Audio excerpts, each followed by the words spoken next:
Hello friends, नमस्कार। ICICI bank limited की बात करते हैं। 24/7/2021 को Q1 का रिजल्ट आना था, पहली तिमाही का रिजल्ट आना था। तो बैंक ने अपडेट दिया है और revenue, profit, EPS, earning per share और ग्रॉस एनपीएस की बात करेंगे और आगे की बात करेंगे कि क्या हो सकता है स्टॉक में, और टेक्निकल चार्ट के अनुसार भी बात करेंगे। रेजिस्टेंस, सपोर्ट और टारगेट की बात करेंगे, लॉन्ग टर्म, शॉर्ट टर्म और इंट्राडे। तो सारा डिस्कशन, सारी चर्चा आईसीआईसीआई बैंक लिमिटेड के बारे में करते हैं दोस्तों इस वीडियो में। आईसीआईसीआई बैंक का जो पहली तिमाही का रिजल्ट, Q1 का रिजल्ट है जून 30, 2021 का। नंबर्स देखते हैं और ये नंबर्स हैं, स्टैंड लोन नंबर्स हैं, स्टैंड लोन फाइनेंशियल रिजल्ट है और करोड़ में नंबर्स हैं। टोटल इनकम की बात करते हैं तो 24,379 करोड़ का टोटल इनकम है 30 जून 2021 में, और पिछले साल था 26,066 करोड़ का। Q4 में था 23,953 करोड़ का। तो अब की बार Q4 के हिसाब से बढ़ के आया, बट पिछले साल के अनुसार देखते हैं तो कम हुआ है। टोटल एक्सपेंडिचर में देखते हैं, एक्सपेंसेस की बात करते हैं। देखिए 15,484 करोड़ का एक्सपेंडिचर है अब की बार, और पिछली बार था 15,290 करोड़ का, और Q4 में 15,413 करोड़ का। तो अब की बार 15,484 करोड़ का एक्सपेंसेस है और इनकम हुई है 24,379 करोड़ का, 24,379 करोड़ का इनकम हुआ है। तो प्रॉफिट में आया बैंक। और आगे चलते हैं तो ऑपरेटिंग प्रॉफिट है 8,894 करोड़ का, पिछली बार था 10,776 करोड़, और Q4 में था 8,539 करोड़।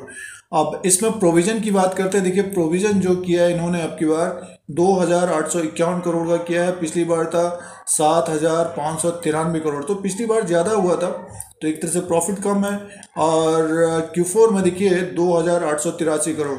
देखिए एक तरह से प्रोविजन जो है इस क्वार्टर में कम हुआ है। तो प्रॉफिट इनका देख लेते हैं, और net profit and loss for the period 4,616 crore, 4,616 crore का हुआ है, और पिछली बार था 2,599 करोड़, 2,599 करोड़ का। तो यहाँ से एक तरह से जंप किया है इसने, प्रॉफिट ने, और कारण ये है कि पिछली बार प्रोविजन ज़्यादा किया था। और Q4 में था 4,402 करोड़ का। तो Q4 का जो प्रॉफिट था उसी के आसपास आया, बट पिछले साल के अनुसार देखते हैं तो प्रॉफिट बढ़िया आया है। आगे की तरफ चलते हैं और ग्रॉस एनपीएस और नेट एनपीएस की तरफ ध्यान देते हैं। ग्रॉस एनपीएस देखिए 43,148 करोड़ का है, और पिछली बार था 40,386 करोड़ का, और Q4 में था 41,373 करोड़। ग्रॉस एनपीएस को परसेंटेज में देखते हैं तो 5.15% का है, पिछली बार था 5.46% का, और Q4 में 4.96%। और नेट एनपीएस को देखते हैं 1.16 का है, पिछली बार था 1.23% का, Q4 में था 1.14% का। अर्निंग पर शेयर की तरफ ध्यान देते हैं तो 6.67 का है, और पिछली बार था 4.01 का, और Q4 में मार्च के क्वार्टर में 6.37 का था।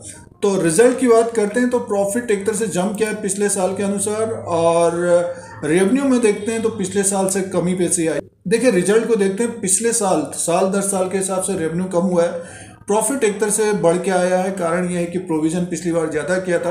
तो और ग्रॉस एनपीएस, नेट एनपीएस में देखते हैं तो आसपास ही है। ईपीएस एक तरह से बढ़ा हुआ है। तो मिक्स रिजल्ट है और स्टॉक प्राइस ऊपर की तरफ है दोस्तों। आईसीआईसीआई बैंक का मार्केट कैप की बात करते हैं तो 4,68,639 करोड़ का है अभी तक, और फेस वैल्यू 2 रुपीज़ का है, बुक वैल्यू पर शेयर 194 का है।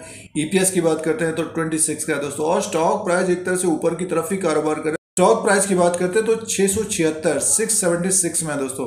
अब एक नज़र चार्ट पैटर्न के अनुसार बात कर लेते हैं दोस्तों। जैसे कि आईसीआईसीआई बैंक का Q1 का रिजल्ट देखा हम लोगों ने, और अब टेक्निकल चार्ट के अनुसार बात करते हैं। लास्ट जो ट्रेड हुआ था 655 रुपया 95 पैसा ओपन हुआ है, 677 रुपये 85 पैसा हाई बनाया है, 650 रुपये 75 पैसा लो बनाया है, 676 में क्लोजिंग आई है दोस्तों। इंट्राडे और शॉर्ट टर्म की पहली बात करते हैं तो इसका जो हाई बना था, अगर आपको याद होगा तो फरवरी के महीने में ये 679 रुपीज़ तक गया था दोस्तों। और अगर इसको ब्रेक करता है मंडे को इंट्राडे में, तो मान के चलिए 687 और 690 का एक रेजिस्टेंस रहेगा। उसके बाद ये 700 की तरफ जाता हुआ दिख सकता है। तो ये लेवल इसके लिए बहुत महत्वपूर्ण है। ये लेवल बहुत महत्वपूर्ण है 679 का, जो इंट्राडे कर रहा है। स्टॉक एक तरह से अप ट्रेंड में है और रिजल्ट से पहले तेजी में है, तो ऊपर की तरफ भी खुलता हुआ दिख सकता है। तो 1 घंटे का ट्रेड देखना चाहिए, उसी के हिसाब से देखिए अपना ट्रेड लेना चाहिए इंट्राडे में, और 2% के स्टॉप लॉस के साथ, चाहे आप सेल कर रहे हो चाहे बाई कर रहे हो, अगर से ट्रेड लेना चाहिए। और 679 के लेवल को जरूर ध्यान में रखिएगा। और सपोर्ट की बात करते हैं तो 667 रुपये का सपोर्ट रहेगा। अगर इसके नीचे अगर स्टॉक ट्रेड करने लग जाएगा, थोड़ा सा फिर इसमें डाउनफॉल आता हुआ दिख सकता है दोस्तों, 650 तक आता हुआ दिख सकता है। ज़्यादा गिरावट नहीं होती है ICICI बैंक लिमिटेड में, बट ये है कि अगर मार्केट में गिरावट होगी किसी भी कारणवश, अगर बैंक निफ्टी नीचे की तरफ आया, 650 का सपोर्ट रहेगा। उसके बाद जो सपोर्ट रहेगा 635 रुपये का दोस्तों। तो 40-50 रुपये के बीच ये घूम रहा है पिछले 2-3 महीने का, तो उसी तरह से आगे आने वाले दिनों में हो सकता है। और अगर ये अपने हाई को ब्रेक करता है, ये वाले 679 को, तो हमें 700 की तरफ जाता हुआ दिख सकता है। स्टॉक देखिए एक तरह से अप ट्रेंड में है, और पिछले 2-3 महीने का देखेंगे तो थोड़ा सा ये है कि लेगाट टाइप का था, बट रिजल्ट से पहले जो जंप किया है तो ऊपर की तरफ जाता हुआ दिखेगा। और RSI को देखते हैं तो 61 में है, तो अभी क्या है कि 70-75 में जाने में समय लगाएगा। तो एक ऊपर का जो टारगेट होना चाहिए 700 प्लस होना चाहिए। ब्रोकरेज हाउसेस का भी जो टारगेट है 730, 750, 800 तक का टारगेट है ICICI बैंक का। अगर इसमें गिरावट होती है तो वो बाई का अवसर होना चाहिए अगर कोई ICICI बैंक को पसंद करता है। और जो लॉन्ग टर्म के लिए एक तरह से बने हुए हैं, तो धीरे धीरे स्टॉक ऊपर की तरफ ही जा रहा है, और होल्ड करना चाहिए, समय देना चाहिए लॉन्ग टर्म वालों को। और जो शॉर्ट टर्म और इंट्राडे करते हैं तो उनको 2-3% के स्टॉप लॉस के साथ कारोबार करना चाहिए। और चार्ट पैटर्न के अनुसार देखते हैं, देखिए 679 को अगर क्रॉस करेगा तो डेफिनेटली ये 690 से 700 की तरफ जाता हुआ दिख सकता है। तो ये चार्ट पैटर्न के अनुसार है।